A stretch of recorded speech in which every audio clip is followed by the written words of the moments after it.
to climb. Now when I'm lonesome, I always pretend I'm getting the feel of hickory when I started out younger. Most everything, all the riches and pleasures, what else can life bring? Now when I'm lonesome, I always pretend I'm getting the feel of hickory when.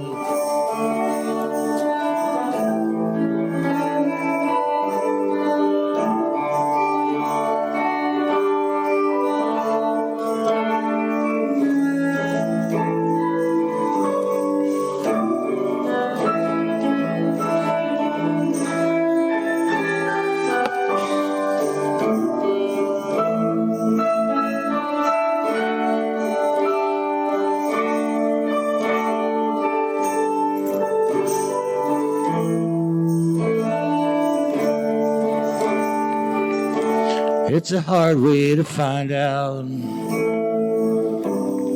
trouble is real in a faraway city with a faraway feel, but it makes me feel better each time it begins,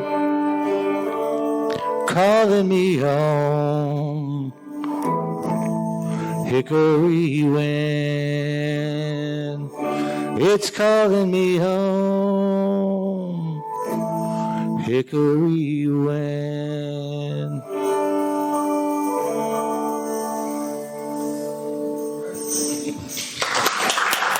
Thank you. And thank you, Gene. Thank you. Oh, nice job singing. Thank you. Thank you. It's my pleasure to introduce our speaker for this morning, Tom Bell. He is an advocate of heart-led critical thinking and transformative storytelling. Thomas Bell is a writer, performing artist, speaker, facilitator, and adventure athlete. You can learn more about Thomas by visiting thethomasbell.com. Please help me welcome Tom Bell.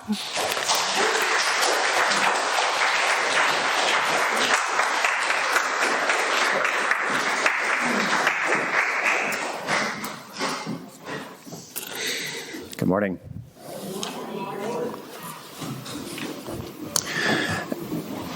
Imagine, if you will, a bright red cooler on a sun-bleached wooden dock. And within the cooler, several blue-blooded crabs await their fate. Two boys in their early teens are standing on the dock, my younger brother and me, standing there on the sun-bleached dock beside the bright red cooler above the blue-blooded crabs. This dock stretches out into Tom's River, a river that was not named after me, though we like to pretend. It's a tidal river, wide and deep, the water brackish, brown, and red, steeped in the New Jersey pine barrens through which it flows, and salted by the sea. If you've heard of Tom's River, it's probably because the town's Little League team won the World Series in 1998. Or a deeper cut, you may know that the Amityville Horror was filmed there. That spooky house was still there by the river, and my brother and I would hold our breath as we passed it by. Tom's River empties into Barnegat Bay, and from there into the Atlantic Ocean near Seaside Heights, where the MTV series The Jersey Shore was filmed. But for me, Tom's River was where my family went most summers for a week or two, to swim in the river or the sea, to play in the sand, and to feast on fresh fish, clams, lobster, and crabs. The crabs we could catch ourselves, right off the dock just down the road. Now, I loved to swim in Tom's River. Its water murky and thick. I loved to dive down where the crabs all hid, daring the cool darkness, daring the pinch of a crab's claws on my soft little toes. I would hold my breath, dive in, and disappear, dissolve into the salted pine tea of the river's flow, vanish into the river not named after me, though we like to pretend. The water so thick that I couldn't see my own fingers, my own feet, the nose on my own face. In the darkness, I would drift, unseen, unseeable, and this disappearance felt like freedom. I would resent my lungs' delayed but insistent demands that I return to the surface, that I reveal myself and breathe. Envied the crabs who never need rise or risk exposing themselves to the hot yellow sun. But on this day, my brother and I had not come to the river to swim. We'd been sent by my father to kill some crabs. Now, that's not how my father said it. Catch some crabs, he said. Bring them home, we understood, so that he could boil them alive, so that we could crack them open and feast on the soft parts inside. I didn't want to go, yet somehow I knew that I could not say no. Boys must be hunters. Men must kill to provide. And so my brother and I walked down the road and onto the sun-bleached dock with our bright red cooler ready to receive the blue-blooded crabs. Do you know how you catch crabs when they're hiding at the bottom of a brackish river, hidden by the pine barren tea? You first take it on faith that they're down there where the light cannot reach, and then you tempt them with bait. A bit of raw chicken, the local lore held, or a hunk of raw fish. We had two methods, a crab trap or a thick string. To the bottom of the crab trap or to the end of the thick string, we would tie a bit of bait. We would then drop the crab trap to the bottom of the river where its side walls would fall open. And then at regular intervals, we would pull it up, slamming the cage shut, and see what we found inside. Meanwhile, we would lower the baited string to just above the riverbed and wait. And if we felt a tug on the string, we would pull it up, slowly, gently, lifting that crab to just below the surface, so gradually that the crab didn't notice its approaching peril.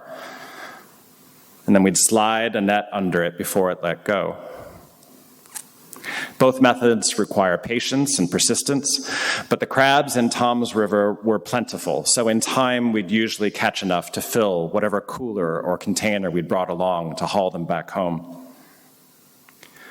It's really not so hard to catch some crabs, not for a man or for a boy told to kill. I didn't want to kill them. Yet somehow I knew that I could not say no. Boys must be hunters. Men must kill to provide. Feigned incompetence felt like my only escape.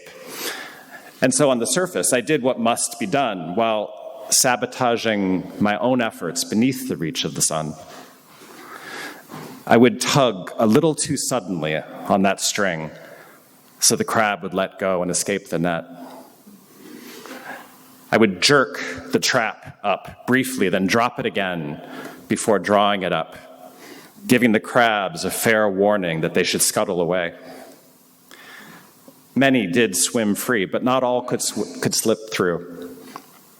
It's really not so hard to catch some crabs, not for a man or a boy told to kill. And so soon, on the sun-bleached dock within the bright red cooler, blue-blooded crabs were drying under the harsh yellow sun. Claws held helplessly high, threatening their doom, wishing themselves back in the water, dark and deep, hidden where no killing boy's eyes could see. A quiet part of me tried to plot for them a plausible escape, an escape that would leave me blameless before my father's eyes, an escape that would leave me blameless for ending these crabs' lives. That's when 4 bigger boys walked onto the dock. I didn't know them, but I knew the swagger in their steps, stepping confidently up to the cooler to look in on the crabs that we'd caught. Then one of them reached in, lifted one of the crabs up high toward the sky, and threw it down on the dock as hard as he could. One of the crab's claws separated from its body. The main shell cracked. The crab writhed in helpless, silent pain, soft parts exposed to the cruel yellow sun. The boy who'd thrown the crab laughed at what he'd done. The boy who had caught the crab, me, I silenced my own pain, revealing nothing of the soft parts of me that remained. I wished myself and all the crabs back into the river not named after me, though we like to pretend, beyond the lidless gaze of the sun and its bleached docks and its cruel killing boys. Another boy reached in, grabbed another crab, and threw it against the dock. I wanted them to stop. I knew I couldn't force them. They were too many and too big. And boys learn young not to start a fight they can't win. The philosopher Bell Hooks wrote in The Will to Change, the first act of violence that patriarchy demands of males is not violence toward women. Instead, patriarchy demands of all males that they engage in acts of psychic self-mutilation, that they kill off the emotional parts of themselves. If an individual is not successful in emotionally crippling himself, he can count on patriarchal men to enact rituals of power that will assault his self-esteem. I had by then been the target of such rituals of power many times. A boy whose heart was too soft, a boy whose shell must be hardened by more violent men. So I understood the mandate of masculinity. Boys must be hunters, men must kill to provide. We claw open our chests and rip out what's inside. I knew to the depths of my hidden heart that I could not appeal to the compassion of these boys on the dock. Knew that doing so would only reveal the weakness of a boy who hadn't torn out his own heart, and so must be mutilated by manlier men. It's dangerous for a boy to reveal his soft parts to the cruel yellow sun. Brene Brown writes in Daring Greatly, "For men, the overarching message is that any weakness is feminine, and feminine is shameful. The pressure to be bulletproof is a heavy burden that prevents men from experiencing true belonging and connection." And so I didn't speak the shameful pleas of my gentle heart. Instead, I offered to those boys the only protest it seemed permissible to make without unmasking myself as a soft-hearted sissy. I spoke of dinner plans back home, of the freshness of meat, of a father who had sent me to kill a full plate. No, I didn't give a damn about the freshness of that night's supper. I just wanted them to stop torturing those poor crabs, those crabs who an hour earlier had been safely hidden from such boys, those crabs who I was responsible for putting in harm's way. The boys, though, they laughed at me, then reached into the cooler for more crabs. A few minutes later, all the crabs were dead or dying on the dock. And as the boys walked off, my brother and I knelt down and picked up the shattered pieces, there by the river that holds my true name, wishing I could dive in and never need breathe, wishing I could dissolve into the darkness, claws at the ready, but hoping not to be seen. It'd be easy to demonize those boys, and well, to some degree I do. Especially the first one, to grab and smash a crab.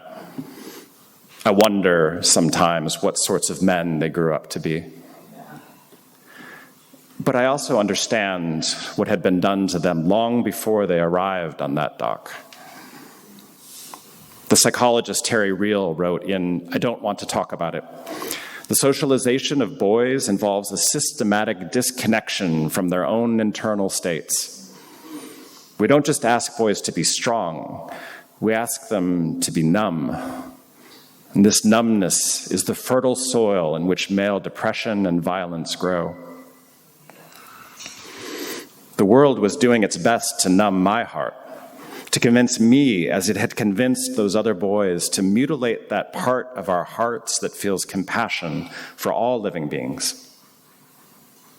Maybe, I wonder, maybe some of those bigger boys on the dock still felt the magnetism of mercy in their hearts. Maybe some had also felt a hint of horror over what that first boy had done. But maybe, like me, they had also learned that a soft, loving heart wasn't something a man can have if he wants to be a real man. And a man who is not a real man, they surely knew, is just a target for those rituals of power acted out by manlier men. Maybe, like me, they had learned to hide their hearts in the depths of the murky river, where no one could see them as they truly were. Maybe they, too, sometimes took a deep breath, disappeared below to the land of the crabs, and allowed themselves to feel the fullness of their heart's tidal flow for as long as their demanding lungs would allow.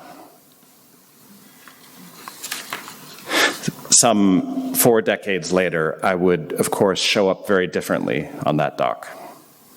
I'm coming up on about 3 decades as a vegetarian, a very clear conviction that would prevent me from catching crabs in the first place. I'm also big and strong, more able to stand up to bullies when I encounter them in the world. Big enough that it's something I rarely have to do. But more importantly, I've learned to honor my soft, sensitive heart and pay attention to what it wants to tell me. And my life is so much the richer for it. Yet even today, I often find myself negotiating with my heart over just how much love and compassion it's acceptable to show. Will I be too much for people? Will it be awkward? Will they take me less seriously if I show up as emotional? Should a real man be tougher than I am? Should he have a thicker skin? The questions never end, even if with each passing year the answers more often tip toward opening my heart and connecting with love, toward rising up to the surface and allowing myself to be seen. How much of our true selves dare we expose to the sun? What soft parts do we hide below, claws at the ready, but hoping not to be seen? What lurks in the depths of your true heart? What within you is soft and sacred, but hidden from view? How has the world of killing boys and bright red coolers and boiling pots hardened you? What are you afraid of? An honest question. What are you actually afraid of? Should you let your full self be known? How might the world judge you and shame you? How might it try to hurt you? Who do you fear? What of yourself are you hiding in the land of the crabs, and why? How long have you been holding your breath in the darkness? How demanding have your denied lungs become? And what might it feel like to release that fear? To let it flow down the pine-barren river, through the bay, and dissolve into the endless sea? What might it feel like if you dared to be known? And so I call to your soft heart, your sacred self. Rise. Rise, gentle being. Rise to the sun and let your soft parts be seen. Thank you.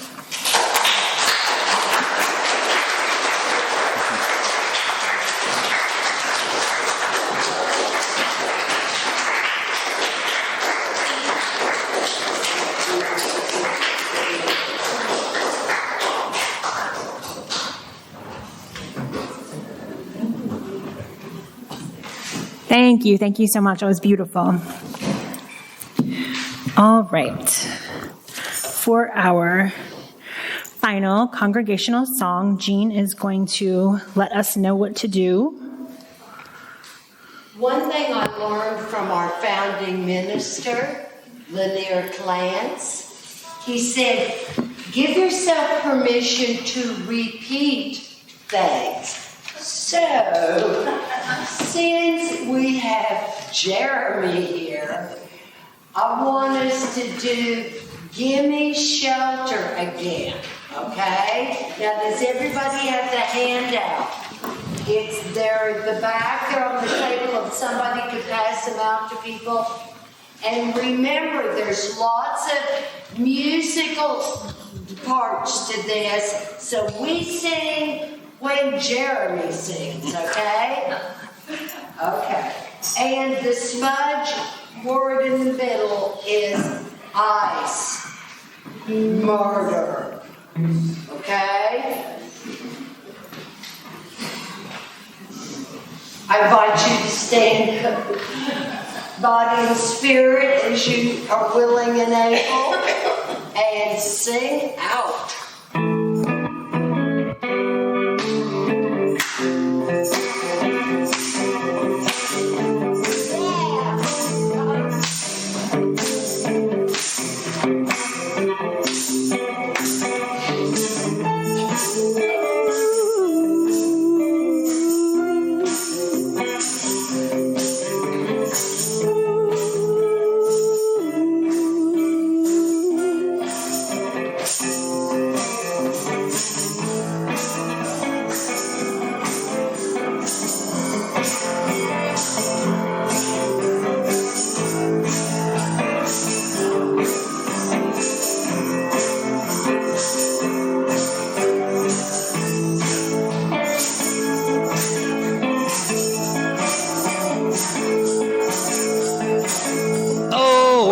Storm is threatening, oh, my very life today.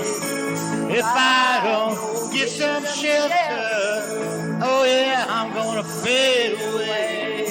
Whoa, children, it's just a shadow away, it's just a shadow away. Oh, children, it's just a shadow away, it's just a shadow away.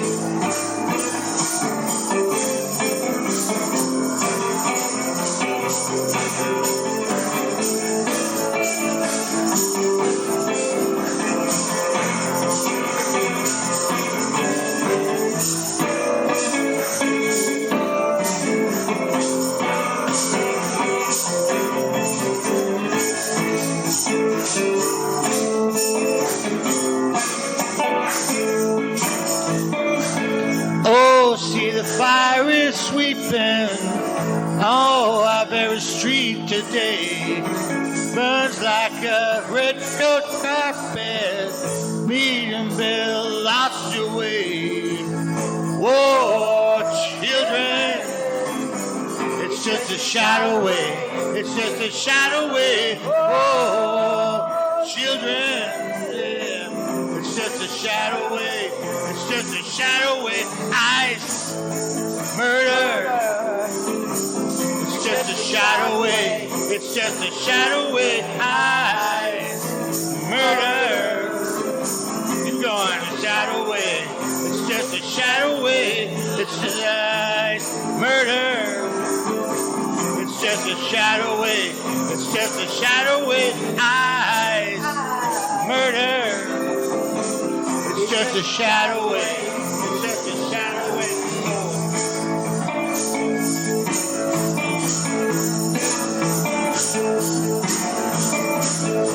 Food is the street bed sleeping. Oh, my very life today. Give me shelter, or I'm gonna fade away. Whoa, children, it's just a shadow way. It's just a shadow way. It's just a word, children. It's just a shadow way. It's just a shadow way.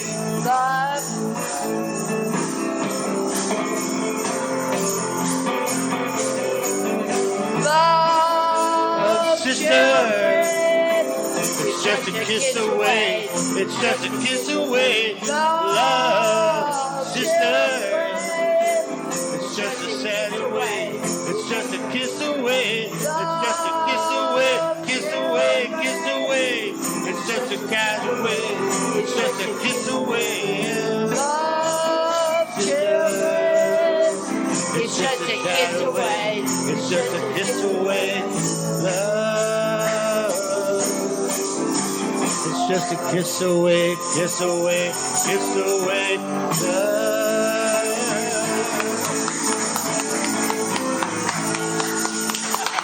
Thank you. Thank you, thank you. Thank you, guys. Please help me thank again our musicians, Gene Heinrich and Jeremy Glass. And our speaker, Thomas Bell.